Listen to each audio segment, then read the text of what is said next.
worse. Could be worse. So we're gonna wear our masks the whole time. Okay. The whole time. Not, do you want to? As long as you're 6 feet apart.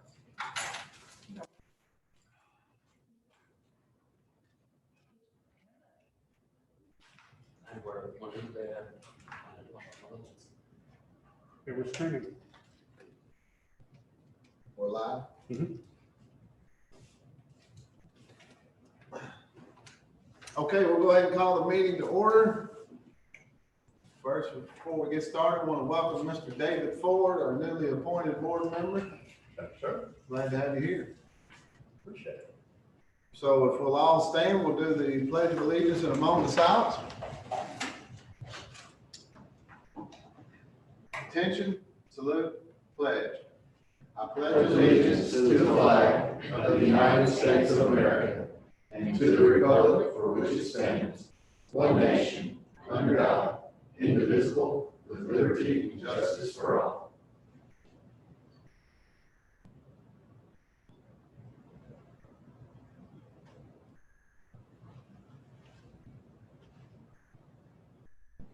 Okay, thank you.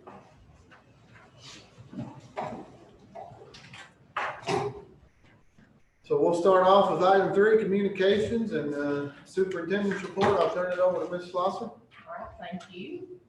Again, I want to welcome our newest board member, Mr. David Ford. Thanks. He's completed his homework and he was the first student in class today, so he's in good shape.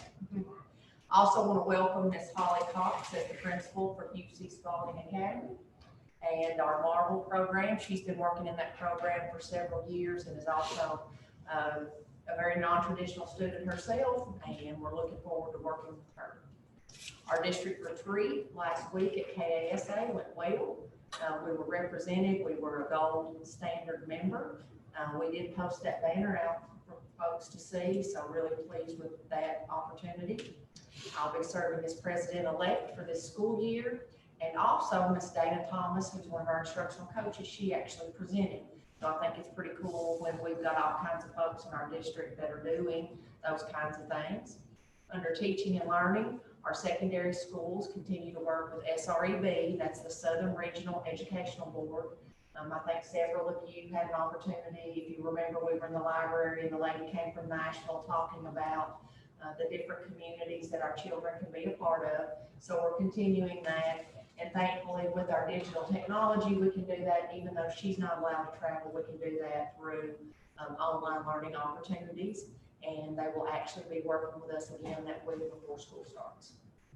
She's introduced us to several programs and opportunities that our teachers have requested, and we've been able to offer a variety of playlists.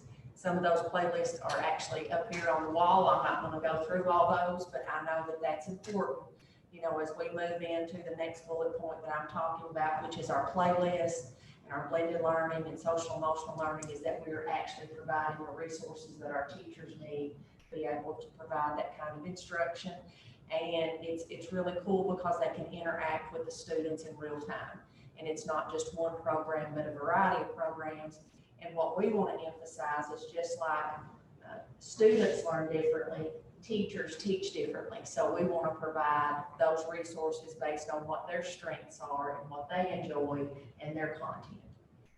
We'll have a lot of opportunities, like I said earlier, the week of August the 17th through the 21st. We'll be talking about everything from our normal safety protocols, confidentiality, staff handbook, to the COVID protocols, blended learning, all the different digital resources. So if there is a new program, they're going to have an opportunity to have the training that they need and ask those questions. Our Otis program that you've also graciously supported on pulling all of that data together. We've had that first round of opportunities, so we're looking forward on that. Under high expectations, I'm going to try to keep it simple. But it is a continued focus on our high expectations. For example, our student leadership opportunities, even though we've not actually been in school, we're still taking our applications for our ambassadors and our Smile Club, and also our Leader in Me program. We're still doing all those kinds of things. Mr. Lyons and the principal has been working to order new Chromebooks, but just please keep in mind that everyone around the world is ordering Chromebooks. So, those may be delayed, but our kids do have devices. But as those new Chromebooks come in, we'll actually start filtering those in and out with those kids. And just pleased that we have the opportunity to continue that program. We're in a unique situation. It's not that our kids don't have Chromebooks. It's in some cases our Chromebooks are 5 years old. And so we want to put the latest and greatest technology in their hands and also in our teachers' hands. We've also moved forward with our new app, webpage, and a call system. And that's actually going to help us because we'll be able to send out a text message and we'll be able to push out notifications. In other words, I can send out a text message, or our director of communications can say that we've just posted something on your email. Please take a look at that. You're not going to put out a big message on that, but just like the WDRB or one of our news stations says, there's an alert or some kind of maybe weather thing, we can get that out. So we're pleased about that. We're going to continue with School Point, just to have a smooth transition for that. So just know that that's going to be something that we're going to continue with. We will do a communications campaign when this becomes available and let people know, because they will have to opt in for texting, because that is something that costs. So that wouldn't be something that they have to do. We will still have the call system similar to One Call Now, but it's just a little bit of a different program. But we can actually take our data that we have and we can merge all that in together. So excited about that opportunity. And just as an example, when we talk about social emotional learning, we're even going to have a web page for that. So regardless, people are going to have a way to find out information. And I appreciate how transparent that, our schools are and this office is, because if we put it up on the webpage, if it's not there, we're going to get it there. Under communication, I think that it should be noted that we've started our COVID testing. I was the first one in the district on Monday, and it was not bad at all. And I just felt like I know that some other superintendents have done a video, and it just kind of makes people feel a little bit better when they know what they're getting into. I know there's all kinds of different tests, but that's the one that Cumberland Family has worked with us on. They've been a great partner. I just want to say that yesterday when they came to the high school, they brought a team with them, and there wasn't a lot of wait, and so people were in and out, and they did a fantastic job, very professional, just really on top of things. Anytime we call, I know Mr. Lyons and I talk to them often, and he's our Healthy at Work coordinator. They're just fantastic. They wanted us to feel comfortable. And we are also, as we move forward, looking at a variety of ways to have an alternate open house. Because as you know, typically when we have an open house, especially at the elementary, you could have 500 children plus their parents coming. In some cases, you all know that they've done such a good job that you may have half the kids, one grade level come one night and then another half come another night. But we know that that's going to look different. And we also know that for especially like a kindergarten child, we may need to actually schedule some times for them to actually come in, because we normally do our kindergarten boot camps. And we like do a jump start, and they actually go through the line and do their trade, because maybe not everyone, we know not everyone has had an opportunity to go to preschool with us. So, we're looking at different ways of doing all those kinds of things. And as our schools finalize those, we're going to, again, put those out, send out an email, radio, newspaper, all the different avenues. Remind our parents that our meals will be free. We've got a lot of school supplies that are going to be going out. I'm really proud of our principals. At the end of the year, we had some leftover site-based council money, and the board approved for them to roll that over. So it's given them an opportunity to provide some things for our kids. As far as our elementaries are concerned, you're looking at a backpack and earbuds. Our 6th, 7th, 8th, and 9th grade, you're looking at maybe a binder or two, a couple of folders, but lots of other things are going to be provided. Obviously, Chromebooks are going to be provided. And then at the high school, Mr. Peterson is actually setting up a room that's like a school store, and no kids can just walk in if they need a binder or paper or pencil or coloring pencils or whatever, and they just pick that up off the shelf. Now, when you get into high school, you do have some special classes, for instance, art. But you would pay a class fee, but you're also going to take some things home like that. But we're going to be providing a lot of those school supplies, and I know as parents, we get excited about school supplies and what do we need to buy. Do we need to buy index cards, pencil boxes, and all those kinds of things, and we're really providing those this year for our children and our families, and hope that that's helpful. I do also have to give a big shout out to Lincoln Trail Health Department. They did a fine, they did a fine job this week when we worked with them. As most people have seen in the newspaper, we did have an athlete who was tested positive for COVID. They were on the phone with me on Sunday, talking to me, talked to me first thing Sunday morning, and by the end of the day on Monday, they were telling me, you all can resume practice. They commended our coaches for the fact that they were following the protocol, washing the balls, the coaches wearing masks, the kids wearing masks, all the things that we were supposed to do.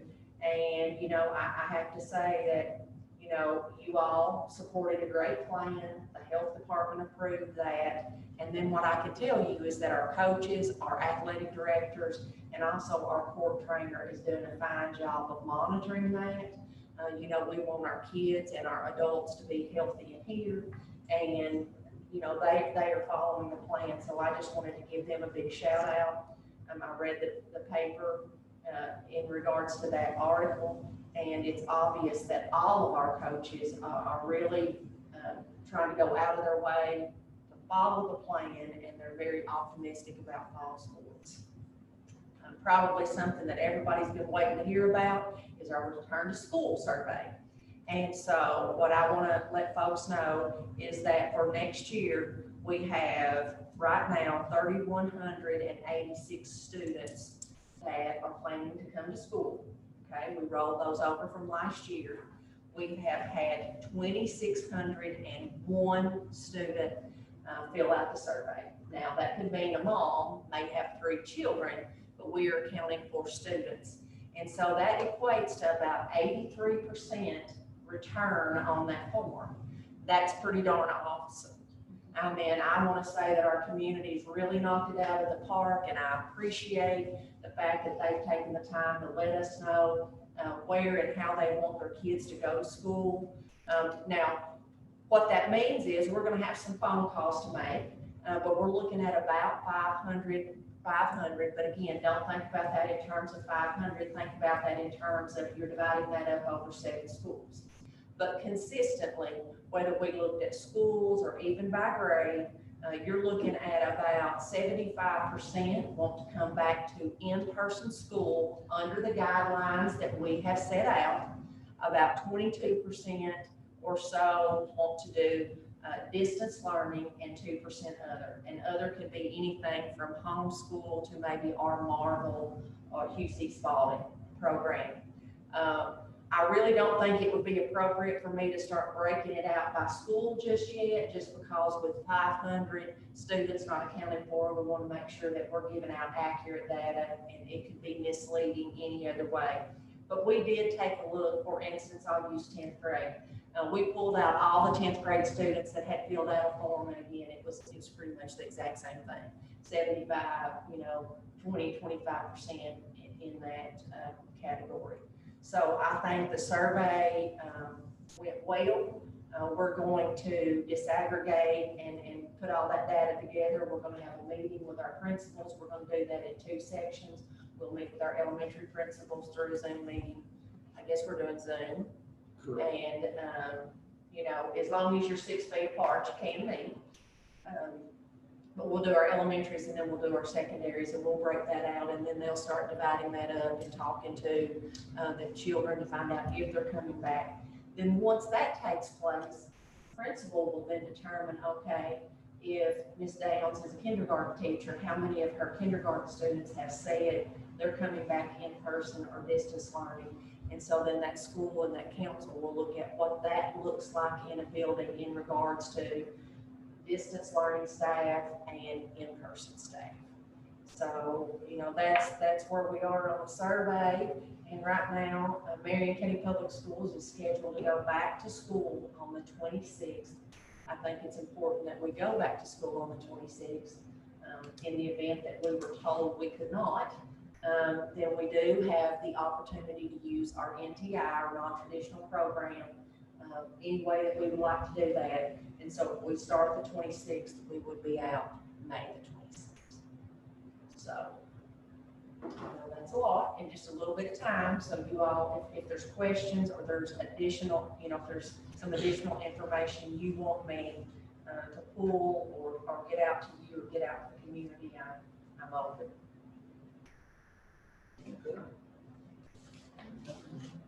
I think, as you mentioned, that's tremendous response on the survey. That's good feedback, gives your team good info to work. Well, we've got a great team of folks, and, I want to commend this office and the whole leadership team and the principals and all the people that have shared that. That's not just one person doing that. A lot of people have advocated for that, and I just want to say thank you. Yeah, the communication's been really great. The only question I had was on the former one-call system. You said that they have to opt in for texting. For phone calls, are we just rolling over information from one call into this new system, or will parents have to sign up for the phone calls as well? It's been so long since I've signed up for one call, I can't remember who it is. They will have to sign up. We're rolling over. We're rolling over the phone calls because that's not going to be the cost, but the text, Yeah, they have to opt in. Yeah. Got it. Thank you. Okay, 2020 data security presentation, Mr. Lyons.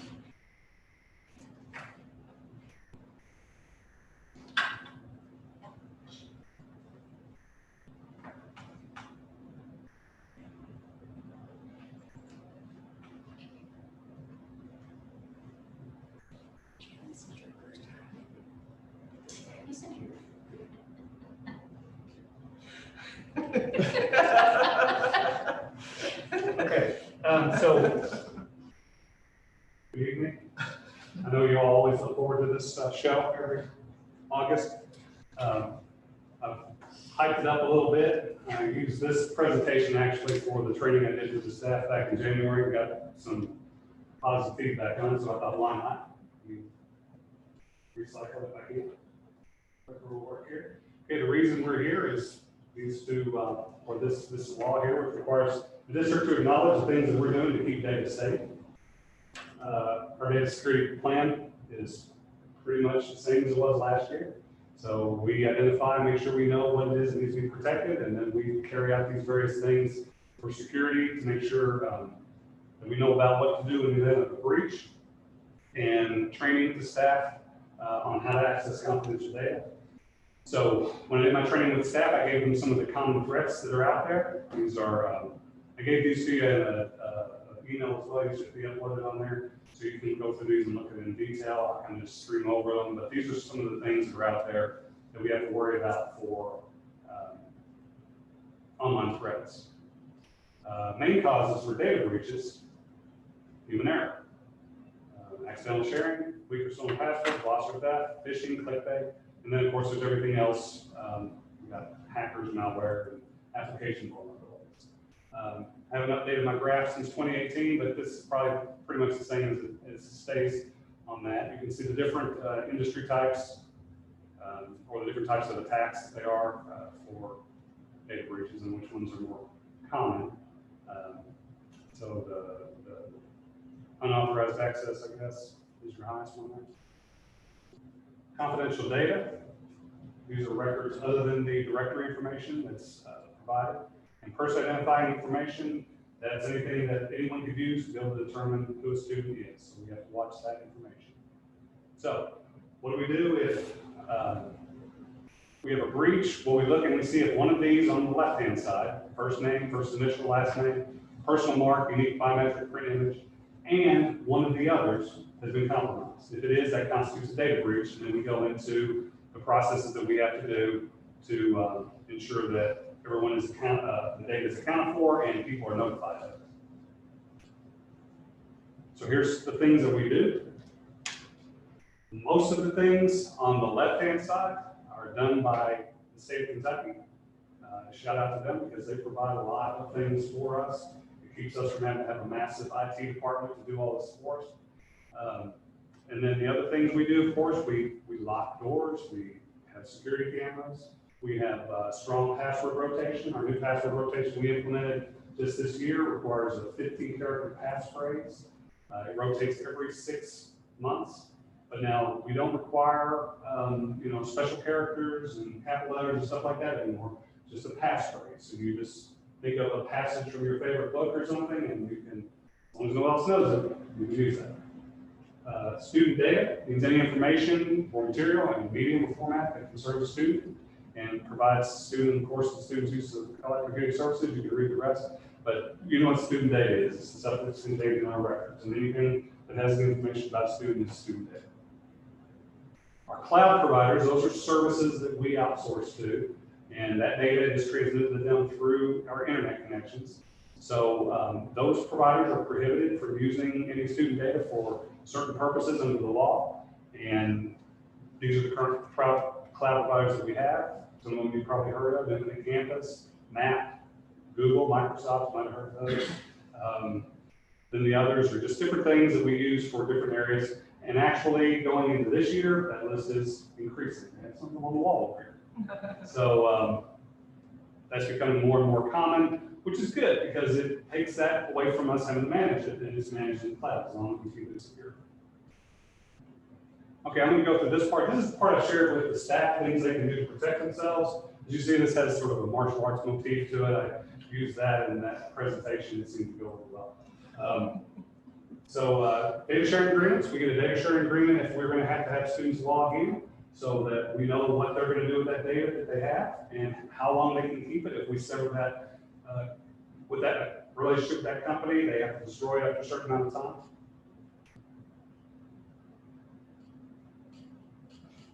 Oh.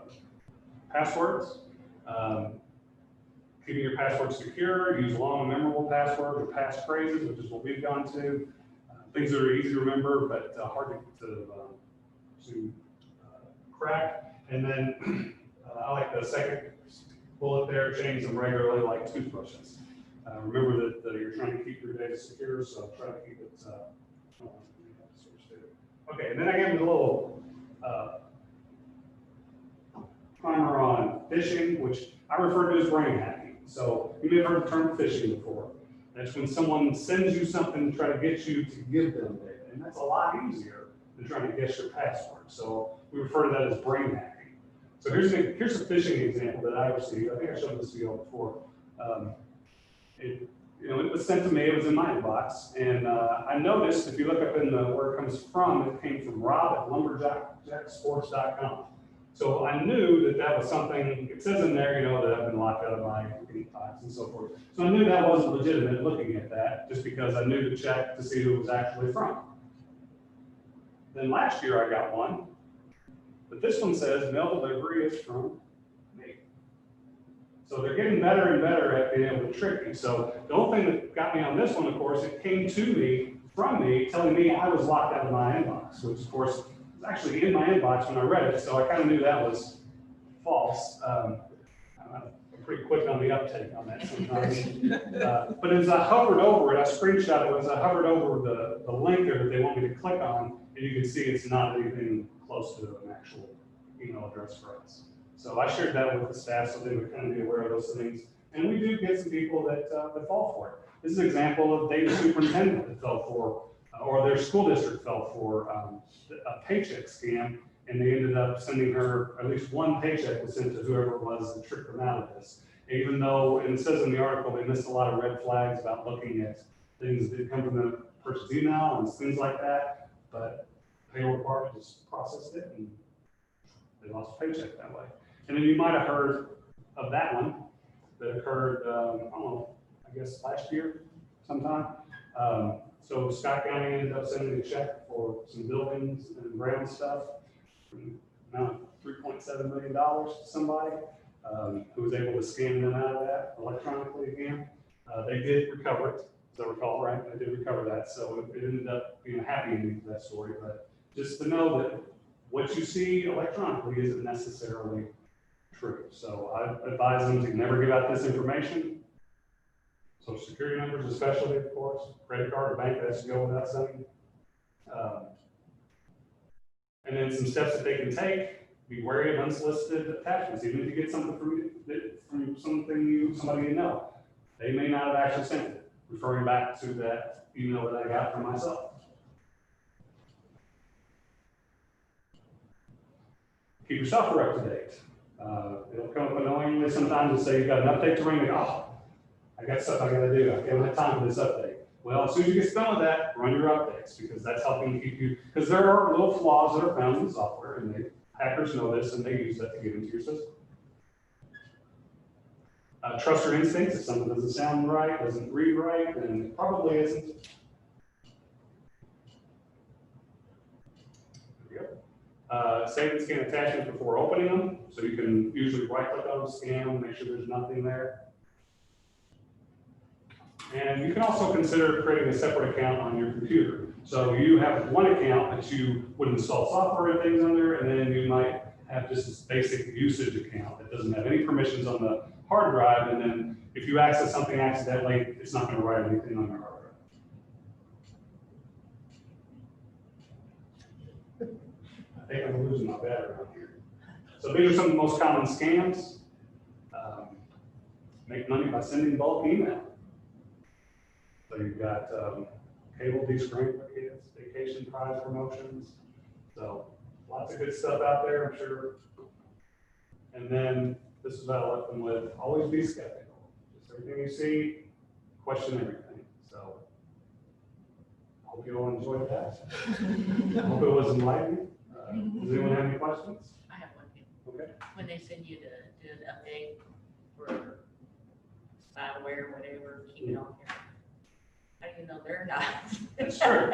You have to be careful. The little things will pop up and say, oh, you're not protected. Click here to protect yourself. That's where you just kind of have to look, and you should go and get yourself a virus protection program and install that. So if it comes up with something other than that, you know that's not your program doing that. So yeah, it's just have to arm yourself with information. That's the best way to do it. Okay. You can switch back over for you. All right, thanks, Tim. Next, we have 3C, Lebanon Waterworks Water Tower Partnership with MCPS. Right, I just wanted to bring to the board's attention that myself, Mr. Bedingfield, and Mr. Spalding met with Darren Thompson with Lebanon Waterworks Tower. And they are optimistic that there could be an opportunity for a water tower to be placed on our property. And I think Kim is going to pull that up so you can see on the map here. This is the ATC, which is right up here above us. And with the elevation, they feel like that would be something that would, work out well. So what they're going to want from us is they would just want an easement from us. And, we've done that before with other partners. And so if you look at the next picture, what you're gonna see is you're gonna see that from the water, this would be the water line that they would tap into. Of course, anything that as they went through this process, they would fix that back. You can see a little bit of the soccer field there. So they would work with us on that. This is not something that's gonna happen right away, but it is going to be something that we probably are going to need to go ahead and maybe talk about at the next board meeting, and we'll have to go through the Department of Education and do all the things that they require. And so the cool thing about it, not only are we going to be a partner with water, and as you all know, we've got 35 plus business and industries in Marion County. And obviously with water comes more business and industry. And so that would be something that we would have here on this campus. But this is what we're also excited about, is the next picture about what this is going to look like. And I know this is a little bit sideways, so we'll go to the next one if you want to. And so this is what it's going to look like, and they are going to wrap that for us. And so what would be really cool is you're gonna be able to see it coming down 68, coming from Danville, coming in from Campbellsville, and even coming in from the Springville Highway off that. So it's gonna be very iconic, and we're gonna be able to wrap that and put a really cool message on that, even on the top, even around the sides. So just really excited about the opportunity to partner with our community, with the Industrial Foundation, with Lebanon Water Works, and then also brag about Marion County Public Schools along the way. And I feel like that would be something you all would be excited about. I know the community would be excited. And as Mr. Benfield says, they're gonna know where they're coming, where they're gonna get beat when they come to play tonight. So we're gonna have a rodeo and a water tower, so I thought that would be a positive, and if you all are okay with that, I'd like to go ahead and start the process of what we need to do with the Department of Education and get that easement taken care of. Yeah, sounds good to me. Good stuff. So let's see, next item 3D, Marion County Middle School construction update, Mr. Spall. So this was done last week. This observation report was done from Ross Tarrant last week, and actually some of this is already changed in a week. You're going to see, as we scroll through here, they had to cut out some existing sidewalks and stairwells to tie into ASIC pit, the science lab. All these are actually poured back yesterday. So we kind of purposely didn't tell them too quickly that we delayed school 3 weeks. So they were supposed to shoot for yesterday for kids to be on site. But so a lot of this, has to be kind of renovation. A lot of times you remove existing to tie into utilities. So we can scroll through these pretty quickly. I don't know if anybody's been out through there and seen that. Actually, construction of the walls in this next picture, all of them are going down. Can you look please to the right there? So that's your structure itself. The 4 classrooms. The bottom floor, just a reminder, it has a science classroom, which is very nice. It matches the other 3 that were done in 06 out there with the standard classroom. And upstairs, you'll have 2 standard classrooms and a storage area. As long as the new stairwell with an emergency exit. They actually got all the decking on. The roof decking was put on this week. So we'll be ready to start installing the roof itself on top. See, they're working through this. I feel confident we're on schedule at this point. We were probably a little behind early. It started raining a lot. We were doing a lot of groundwork. But the next 2 weeks, we should see a big change from brick going on the block to the actual roof going in and drilling the geothermal well field. That on to the capacity of that. You see they've already got all the utilities and stuff are all the conduit and stuff into the existing part of the building. So the custodial staff is waiting for them to finish that up, and they can get in and clean that last part of the building. We had tied the geothermal loop as well as some electricity and stuff of that nature. So pretty straightforward project. They've been very good work with us far, very open and transparent, getting us up to date. So as of today, I feel confident we'll get that December substantial completion deadline. Things can change. He did tell me, not necessarily this project, they've had a few that they run into delays in getting materials because industries are shutting down for COVID, so production was not there for certain types of glass and stuff. So they've been proactively trying to order stuff a little earlier than what they typically would to get it on site on time. So fingers crossed, we're rock and rolling. A large assist to that school, they need some more space. So I'm very excited about getting it. Kind of going through the construction dust and growing pains of what they assist in. Any questions about Marion Middle School project? Question? All right, thanks for the update. You're still on. Yes, sir. Finance report. So, looking through this, look on the receipt side first. The big thing you see there again, we talked about this last month, is motor vehicle taxes unfavorable 11%. We have seen in this month, last couple of weeks, we've seen more of that coming in with the delay in the closing of the county clerk's office during the COVID, so they'll back up and has been catching up. He did have some mailings during the closure, but he kind of late to accumulate to send that. So we've been catching up with that. The good thing, revenue, utility tax, we talked about last month, I think a lot of people are getting more, they're entertainment dollars, doing something different, so they can't go out, so they're doing stuff different, which is we're collecting a little bit, and then also the, in lieu of revenue is up 18%. That's an increase in members market that will probably continue to fill up as their warehouses go, as you all are part of the conversation. We talked about the interest, at Citizens Bank, so I'm working on closing month of July, today, spent quite a bit, we're at 3,500, or 30 months, like 16,000. The actual, deposit didn't really change that much, but that percentage rate went down, over 1.25, so. Medicaid reimbursement, again, we talked about that several times, this is a change of no longer having nurses, so going forward, that'll look different for how year compared to having family health.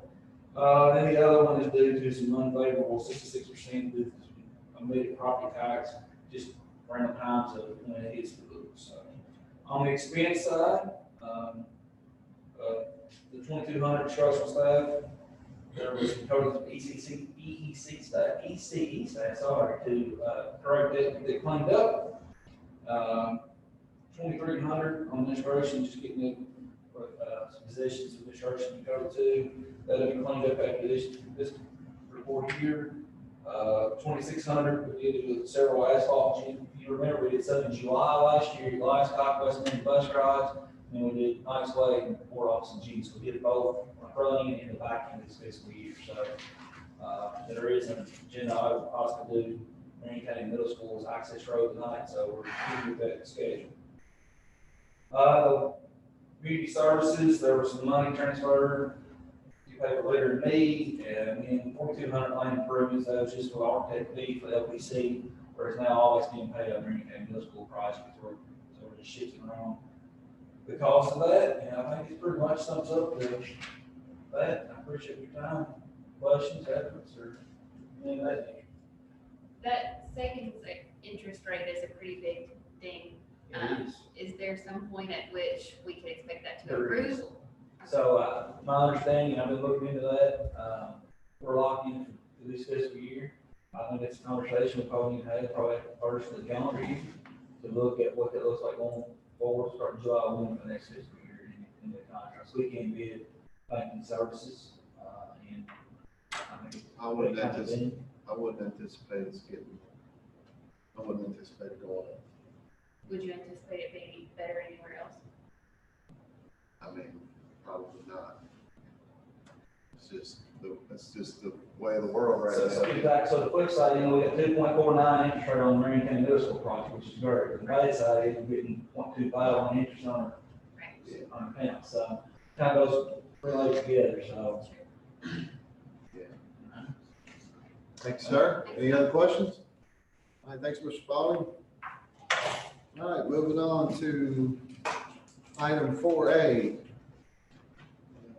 Discussion of policy 09.121 and procedures 09.121, AP.21, early entrance to kindergarten. So, this is a policy that we have. At one point, a child who turned 5 by October the 1st could enter kindergarten. I don't know if anyone remembers that. A couple of years ago, that changed. So a child had to actually turn 5 by August 1st. And so with that came early entrance policy. And so Marion County Public Schools has a policy that we've been using.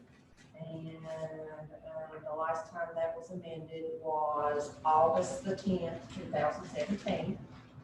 And I had a parent that requested that we look at the policy and compare it to both KSBA, Kentucky School Board Association's sample policy, and also compare it to other policies around close to us. Within our policy, it does dictate right now that we do have a district committee, and just for the record, just to let you know, this district committee is made up of our pupil personnel director, our early childhood director, a school psychologist, a principal. We would like, some of those folks have already met on this and would like to also add gifted and talented. teacher to that and or director, because obviously if you're dealing with a child that's going to enter school early, more than likely they would qualify for that primary talent pool. We've looked at some different policies. Some, we use a screener that is called the dial, and that's just out in the psychology world and measurement world, that's one, but other districts use something called the Brigance. The Brigance is actually an assessment that is used when we talk about how many of our students are kindergarten ready. Again, you know, you really can't compare Brigance to dial. You know, it would be like comparing apples to oranges.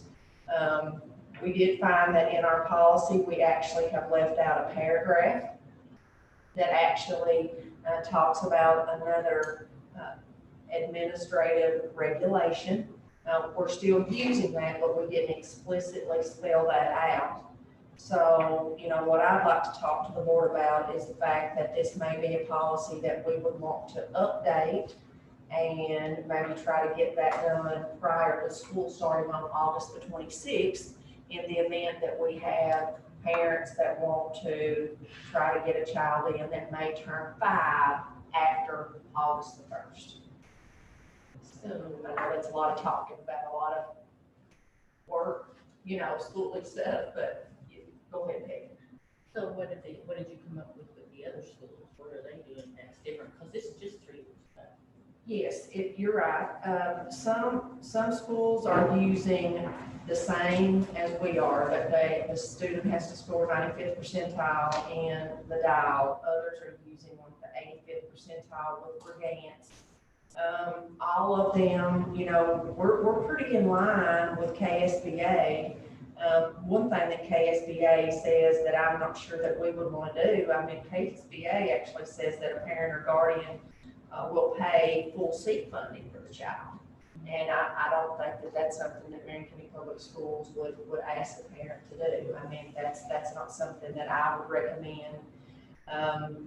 So I guess the question is just gonna be with our committee is what do they think is best? One thing that I do like about our policy is the fact that in the event that a child does not qualify, and whether that is based on their academic or their motor skills or language, social, emotional, or self-help, we say that we would want the child to have further testing. So you just wouldn't want to do a 1 and be done. And look at a variety of different pieces to determine if the child is ready for kindergarten.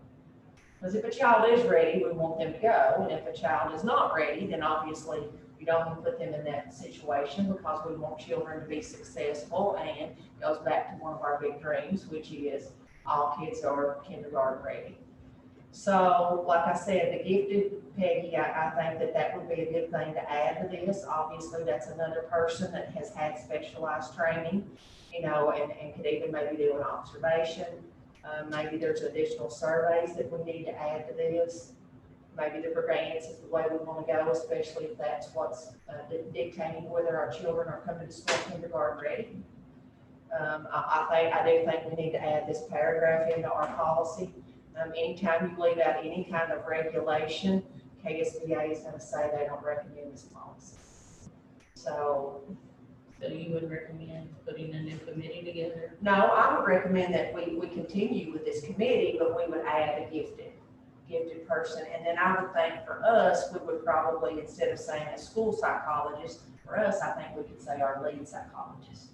That's the person that's had a lot of experience and a lot of training. So,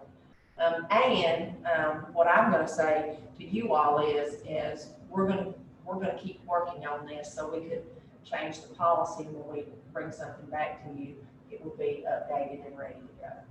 And I would like to, you know, invite, I think you can invite some of those people to be a part of that. So what is it you want us to do now? Well, I just wanted to talk about it. I didn't want to just come. But do Have us- we need to add this to the policy before August 26th? So probably at some point, I'm going to ask you to have a special call meeting. Right. And, you know, with the way we're delaying school, I would anticipate there may be some other things that come up. We're anticipating our tax rate will come in at some point. We keep checking on that every single day. We've got this, and, I should have talked about this in my superintendent's report, but I'm sure that at some point, the board, now that we have a full board, they want to talk about the district facilities plan. So I would just assume between now and then that it may be necessary to have a special call meeting.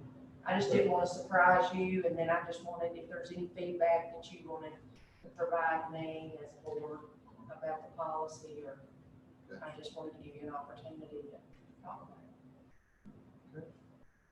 Anyone have any questions or any further discussion on that? Okay. Thank you. All right, I need a motion for 4B. I make a motion we consider approval for emergency update for Title IX sexual harassment policy. Second. Any questions or discussion? You what? We're missing somebody. Oh, we're missing. Yeah, we'll get that fixed. We'll get you up there, David. It's forgivable. That's good, that's good. I just wanted to let y'all know on this policy, we basically received an email from KSBA. This is all coming down from the U.S. Department of Education, and it's just a legal matter, and they requested that it was an emergency and to do it right away. So, Sounds like a good explanation. well, that's when they say legal, you pretty much jump, say aye, right? Okay. All in favor say aye. Aye. All opposed? Let's have it. Need a motion for 4C. Which we consider approval of the updated fiscal year 21 Marion Public Schools week. Second. Any discussion on the handbook? Okay. All in favor say aye. Aye. All opposed? Ayes have it.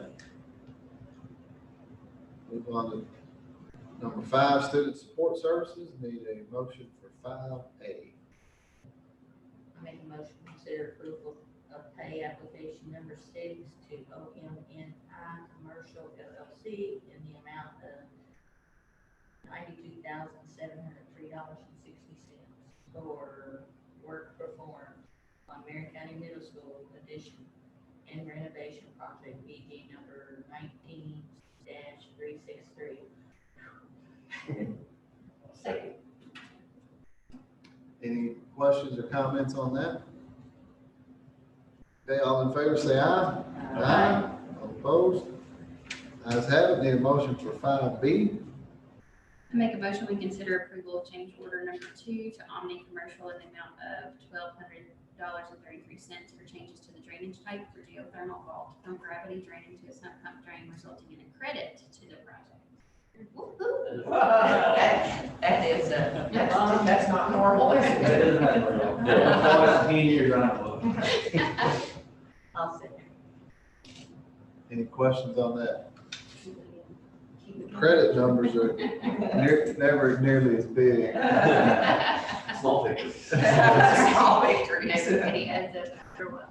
Okay, all in favor say aye. Aye. All opposed? Ayes have it. Motion for 5C. I would consider, Go on, David. I would consider accepting a paving bid for Marion County Middle School access, attachment number 2. Second. Okay, all in favor? Say aye. Aye. All opposed? Let's have it. Now I need a motion for 5D. I make a motion we consider approval to award the bid for paving Marion County Middle School access to Hayden materials. I'll second. Questions on that? Scott, is this the side road that goes around, is this the? The old church, where the old elementary was, and then there's the back, you know, come in and join the parking lot up there that was behind, it was done in 06, so, it's pretty bad shape. Why was there so much difference? Well, I asked the same question, and yesterday and I called the both of them, and the second one said, well, I guess that's be way too much material. So, but I called the person and we're comfortable and I feel confident in what he Same grade, It's same. an inch and a half thick overlay, they're gonna compare, look any kind of potholes, and do something with a hole or it'll fall through, and it's all in specifications, well, be glad to take it, it's a little bit less than I thought, more, a little bit less than way higher. Thank you. Okay, all in favor, say aye. Aye. All opposed? Ayes have it. Student learning and support consent items, need a motion for 6A through D. Make a motion, we approve, item 6A through D. I'll second. Does anyone have any questions or comments about any of those individual items? What is the approval agreement on D? D, Yes. HOPE, Yes. that's actually where the Youth Service Center will provide, HOPE is a mental health, service, and they help pay for counseling for kids that can't afford that, a private therapist. At the Night Academy in high school. Any other questions? Okay, all in favor, say aye. Aye. All opposed? Ayes have it. Number 7, acknowledgement of personnel action, so acknowledged. Need a motion for adjournment. Make a motion to adjourn. Second. All in favor? Aye. Meeting adjourned.